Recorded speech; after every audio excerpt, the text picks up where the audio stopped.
Mi invitado dice, es el tiempo exacto de revocar el derecho legal del enemigo en las finanzas. ¿Tú qué dices? Enseguida. Sid Roth ha pasado más de 35 años investigando el mundo extraño de lo sobrenatural. Robert Henderson, él ha enseñado sobre las cortes del cielo, que es una asombrosa revelación que ya ha respondido oraciones por más de una década. Para aquellos que no han oído antes de ello, ¿puedes explicar brevemente qué son las cortes del cielo? Las cortes del cielo son una dimensión espiritual a la que por fe entramos. Y por fe tomamos la palabra de Dios y entramos a esa esfera. La mejor forma de explicarlo es, Jesús, cuando enseñó oración, lo puso en 3 rondas: acercarse a Dios como Padre, amigo y juez. Muchos sabemos lo que es ir con Él como Padre, sabemos cómo es acercarse a Él como amigos, porque es nuestro amigo. Pero en el libro de Lucas, capítulo 18, en verdad Él dice que podemos venir ante Él en su sistema judicial, porque Jesús habló sobre una mujer que fue ante un juez injusto y debido a la presentación persistente de su caso, tuvo un veredicto. Y el asunto es que si esta mujer obtuvo un veredicto de un juez injusto, el punto de Jesús era cuánto más podemos ir ante Dios, el juez de todo, y que emita veredictos a nuestro favor. Lo que encontraste fue que el enemigo tiene derecho legal contra nosotros por nuestros ancestros o nuestros días actuales en la vida. Y mientras el enemigo tenga este derecho legal, es como si el cielo se cerrara. De hecho, la palabra adversario es antídicos, y ante significa en vez o en contra. Dico significa derechos, pero junto en realidad significa quien trae una demanda judicial. Y el propósito del diablo como antídicos, pues en 1 de Pedro 5:8 dice que eso es, el poder del diablo como el antídicos es negar lo que es nuestro por derecho. El nuevo pacto que tenemos en Cristo Jesús nos promete toda clase de bendiciones que no vivimos porque hay un caso contra nosotros en el mundo espiritual. Ahora, ¿cómo rayos brincaste de todas estas maravillosas áreas a las finanzas? Bueno, porque las finanzas es un área en que Dios quiere bendecirnos. La Biblia nos dice que tenemos bendiciones de sanidad, bendiciones en la vida familiar, bendiciones en la vida personal, pero financieramente, seguido las personas no llegan a prosperar, y la razón por la cual el enemigo no quiere que prosperemos es porque Dios nos usa para ayudar a financiar los propósitos del reino de Dios en la tierra. Y el enemigo construye casos contra nosotros para alejarnos de la bendición financiera que Dios nos guarda. Y hay un avivamiento tal viniendo al mundo porque se llama la gloria global. Y adivina qué, cubrirá las finanzas. Absolutamente. Y bueno, estamos en un estudio que requiere de finanzas, porque para alcanzar al mundo requieres finanzas. Y lo que pasa, y pasa seguido, es que el enemigo o su plan malvado logra que las finanzas propaguen sus propósitos, pero Dios dice, necesito personas que ayuden financieramente mis propósitos en la tierra, porque Dios no aventará dinero del cielo. Debe tener vasijas para canalizarlo hacia la tierra, y el enemigo sabe eso, y él busca derecho legal para negarnos el derecho a funcionar en esa área. Entonces, ¿tú crees que Dios quiere que todos tengan mucho dinero? Creo que Dios quiere que todos prosperen. A mí, lo que normalmente le enseño a las personas es esto, que cuando el hijo pródigo miró y dijo, mira mi condición, estoy en un chiquero, él dijo, ¿cuántos jornaleros de mi padre? Y eso literalmente significa que no eran hijos e hijas, eran sirvientes en la casa. ¿Cuántos jornaleros de mi padre tienen comida de sobra? Así que le digo a las personas, y creo que el estándar de Dios para nosotros es cubrir nuestras necesidades y tener sobras, pero no es que todos sean ricos, significa que vivimos una vida próspera. Y seguido luchamos y nos distraemos de lo que Dios nos llamó a hacer porque estamos ocupados tratando de sobrevivir. Y sé que es la realidad en la vida de la gente. Sé que fue la realidad en mi vida en momentos pasados. Pero debo decir, cuando descubrí las cortes del cielo, Sid, y comencé a deshacer asuntos de mi linaje y diferentes otros asuntos, te digo que algo se rompió y la bendición de Dios comenzó a llegar. Yo creo que Dios hará que muchos creyentes prosperen, creo que el diablo está nervioso porque todo ese dinero va a la expansión del reino. En realidad oí al Señor decirme, dijo, comerás grosor y beberás de lo dulce y enviarás porciones para quien no tiene nada. Esto sale de Nehemías 8, versículo 10.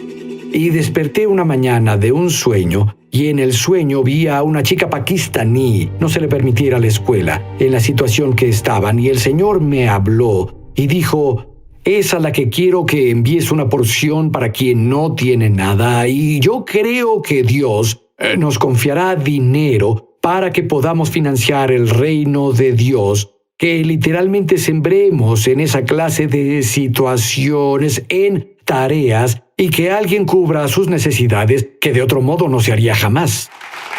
¿Cómo manejas esto? La Biblia dice claramente, Jesús se volvió pobre. Sí, no creo que eso hable de su estatus económico, tanto como hablar de lo que hizo en la cruz.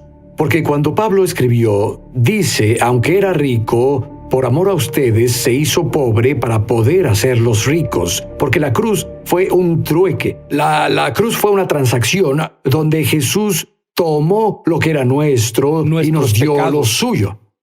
Otra cosa que señalas, y voy a decirte, algunas de las cosas que encontrarás en este show, nunca las oíste antes. Deuteronomio 8:18, ¿oíste eso antes tal vez? Él te da el poder de hacer riquezas. Lo han malentendido totalmente. Explícalo. Bueno, él dice, te da poder para hacer las riquezas a fin de confirmar el pacto que juró a tus padres. Y hay otras cosas aquí, pero lo primero que es muy claro es que Él no nos da riqueza, Él nos da el poder para crear riqueza. En otras palabras, ideas, entendimiento creativo, favores, conexiones que vienen porque la bendición de Dios está sobre nosotros, pues somos el pueblo del pacto. Y la Biblia dice, Él te da poder para hacerlas. Esa palabra, hacer, literalmente podemos tener la idea de concebir algo, y la forma en que la riqueza viene es que Dios deje una idea en tu espíritu. Pero bueno, muchos siempre pensamos, y tal vez pase una vez en un trillón de años, que vayamos al buzón y haya un cheque de $10,000 ahí. Esa no es la norma, esa es la excepción. Eso es correcto, porque la forma en que Dios lleva la riqueza a tus manos y hacernos prosperar es impartiéndonos el poder de hacer riqueza, la bendición de Dios sobre nosotros. Creo que es un resultado por ser personas de su pacto. Y entonces, de nuevo, cuando Jesús murió en la cruz, Él trató con el pecado, trató con la enfermedad, trató con el espíritu de pobreza que quiere controlarnos, y eso le digo a las personas, que quiere determinar nuestro futuro en vez de lo que Dios dice.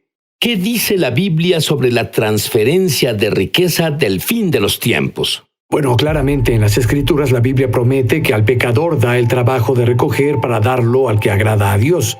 Y en realidad creo que es interesante porque Él no solo dice la riqueza será transferida. Entendemos, al ser transferida la riqueza, el pecador y sus planes, lo que ha propagado en la tierra. Ellos perdieron su influencia porque la riqueza produce influencia. Y Dios quiere confiarnos con riqueza para ver su orden del día, su propósito en la tierra. Y la riqueza transferida es para ese propósito, es por esa razón. Ahora, oí sobre la riqueza transferida por años y años y años, pero normalmente era sobre cómo iba a ser bendecido y cómo iba a tener una mejor vida y cómo, tú sabes, pasará eso. Pero entiendo que la riqueza transferida es para el cumplimiento del plan de Dios en la tierra, y porque no podemos ver que pase sin que eso ocurra. Y hay algo que tú haces y que quienes nos ven pueden hacer, que hizo la diferencia en el mundo, y la revelación que tienes, que nos permite alcanzar la riqueza transferida, y lo has hecho por muchos años. Se llama orar en lenguas. Sí, absolutamente. Oro en lenguas, lo mencionaste el otro día. En realidad oro en lenguas mucho. Cuando estoy en mi tiempo de orar, la mitad de mi tiempo lo paso orando en el Espíritu, porque abre tu corazón en lenguas, abre tu entendimiento natural. Por eso el apóstol Pablo dijo, oro en el Espíritu, oro en mi entendimiento. Y el orden es muy importante aquí. Canto en el Espíritu, canto en mi entendimiento.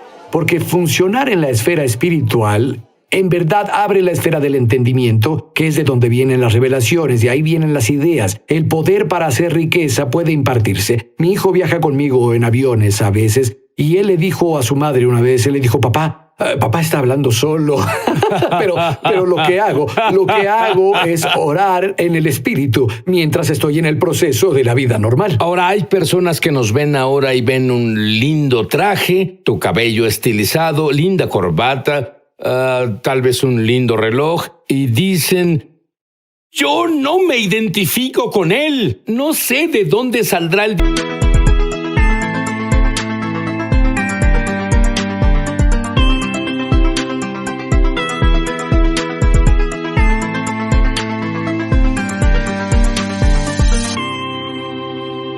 conmigo, todo lo que él enseña no aplica conmigo. ¿Qué les dirías? Diría que están completamente mal, porque si conocieran mi historia, se asombrarían por lo que Dios hizo. Cuando descubrí honestamente las cortes del cielo, hasta ese punto, Mary y yo en realidad luchábamos. Descubrí que había un caso legal contra mí en el mundo espiritual. ¿Durante cuántos años lucharon? Bueno, déjame decirte, 30 años. 30 años de la vida, Así 30 años de la vida matrimonial. ¿Te identificas con él? Te lo digo. 30 años de vida matrimonial. Y cuando descubrí las cortes del cielo y comencé a practicar esos principios y busqué deshacer el derecho legal que el enemigo clama. Y esa es la clave, son legales. ¿Y no dice la Biblia que el diablo es un acusador? Está ahí acusándote por los derechos legales. Algunos los conocen, algunos no los conocen. Pero ¿qué pasa cuando esos derechos son removidos? Bueno, en la esfera de la que hablamos, la bendición y prosperidad vienen. Vamos, sí, me asombré del todo. Estaba absolutamente asombrado con las ideas que usé y no funcionaron, pero ahora funcionaban. Los conceptos y los principios. Ha sido una cosa asombrosa, donde de pronto las cosas comenzaron a prosperar. Pienso en Pedro.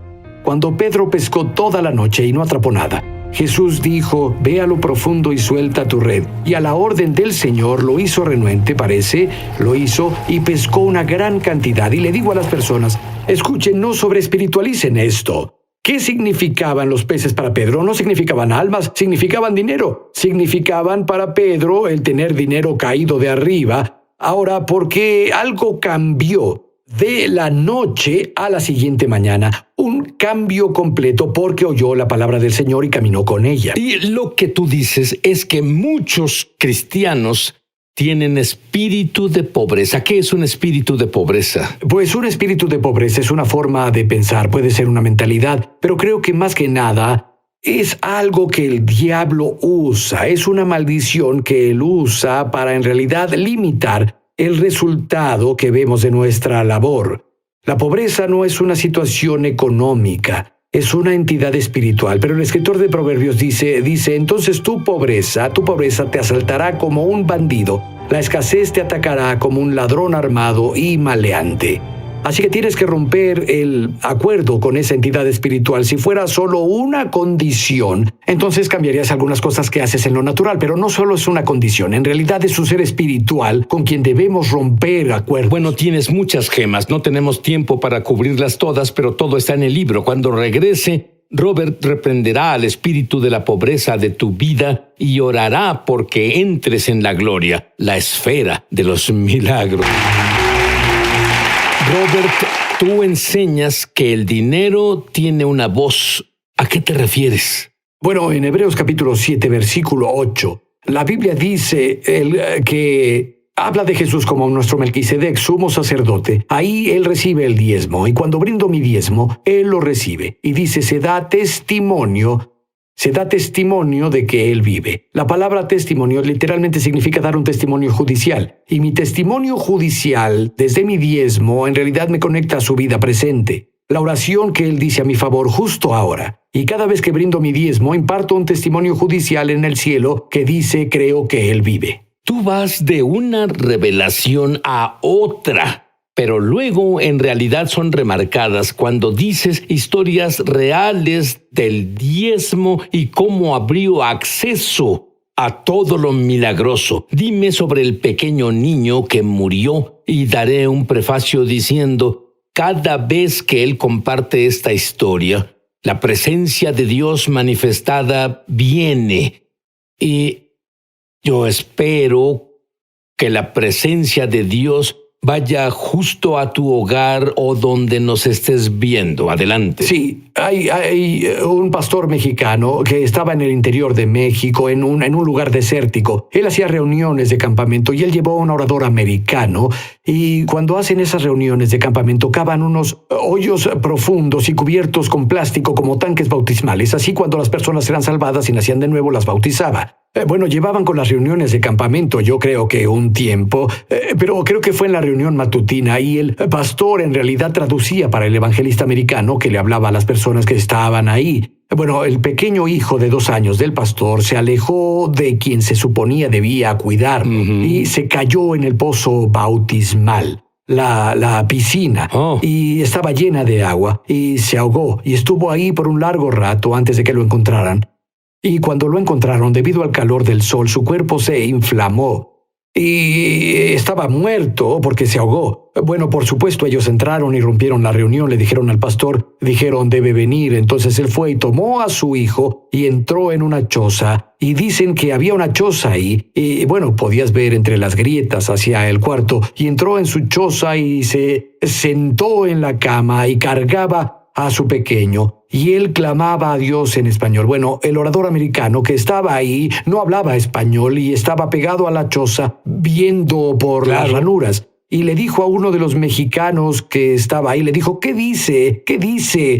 Porque tiene a su niño, y clamaba en español. Y le dijeron, él dice, pero Dios doy diezmo, pero Dios doy diezmo. Y eso era lo que clamaba. Dijeron, de pronto la gloria de Dios entró a la choza. Está pasando. Sí, historia, terminamos en el teléfono con ella e hice algo que yo nunca hice antes. Yo había visto que el diezmo habla y da testimonio en las cortes del cielo. Y guié a la señora en oración con base en sus diezmos. Ella impartió testimonio judicial de que creía que Jesús vivía y que él hablaba en su favor. Entonces, con base en eso, la hice orar. Señor, con base en mis diezmos y lo que dice ante ti, derramarías tu fluir sanador en mi vida. Y literalmente, ella tenía bultos en su cuerpo. En un par de días, los bultos desaparecieron de su cuerpo y comenzó a sanar completamente del cáncer.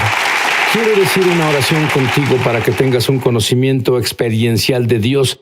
Tú que conoces, tú que naciste de nuevo y que tus pecados son perdonados antes de impartir la gloria. Di esto después de mí. Querido Dios, dilo fuerte. Querido Dios, soy un pecador. Por favor, perdóname. Creo que la sangre de Jesús eliminó mis pecados, cada uno de ellos, y me limpió. Y Dios, ahora que estoy limpio, ven y vive dentro de mí.